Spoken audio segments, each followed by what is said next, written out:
a lot of people say, well, 10% of the population is left-handed. Yes, that's true, but that doesn't mean that 10% of the population shoots left-handed. When are you coming up with a Glock 48 in left hand? You know, Biggies, that's a good question. The Glock 48 sells. The Glock 43 sells. These thin concealed carry guns sell very well.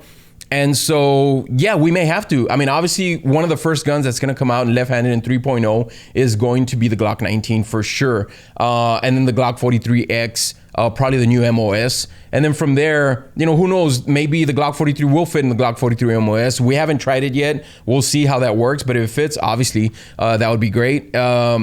Yeah, and then we'll hit the MMPs and definitely some light bearings. We need to bring a light bearing option to the P320 because the P320 moves, guys. That P320, it's an awesome gun. You know, the serial numbers on the trigger area, the trigger group area, and so you know you can swap out the frames and slides, and it's just a really cool gun, and it shoots well, and it's a solid gun. I mean, SIG really knocked it out of the park with that one, but. Yeah, at the end of the day, left-handed holsters, yeah, I mean, there's a market for it. There is a market for left-handed holsters, obviously. But here's the thing, guys. A lot of people say, and I've said it before, and I need to say it again. A lot of people say, well, 10% of the population is left-handed. Yes, that's true. But that doesn't mean that 10% of the population shoots left-handed.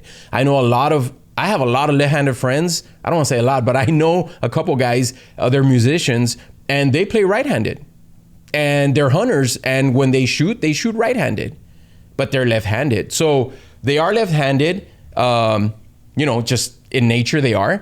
But when it comes to shooting a gun, when it comes to, you know, playing an instrument, even throwing a football or something, they may be right-handed. And so, yeah, we used to sell left-handed holsters, 3-4 years ago when we had our custom line, and only 3% of our sales were left-handed. And so to me, that tells me that 10% of the population is left-handed, but only 3% of the population shoots left-handed. And so because it's 3%, that's a small number, man, compared to, you know, if you get hundreds of orders a day and only 3% of them are left-handed, do the math, you know, and that's, if you're offering 10, we're offering everything under the sun left-handed. So we're only offering Glock 19s and all that, that number is going to dwindle even more. So yeah, I mean, one of the things to answer that would be to do an ambidextrous holster, and that would work. There's a lot of companies out there that do that when they get into injection molding.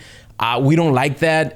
It's kind of like, it's almost like you're sacrificing just, you know, for a very, very minute slice of shooters out there. So we'd rather just hold off and do a left-handed holster and have it sell on its own.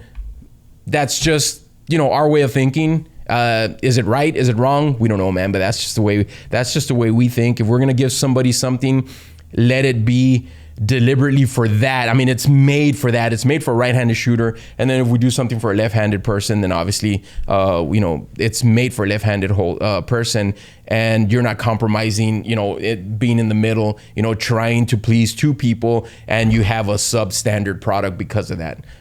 We don't want to do that.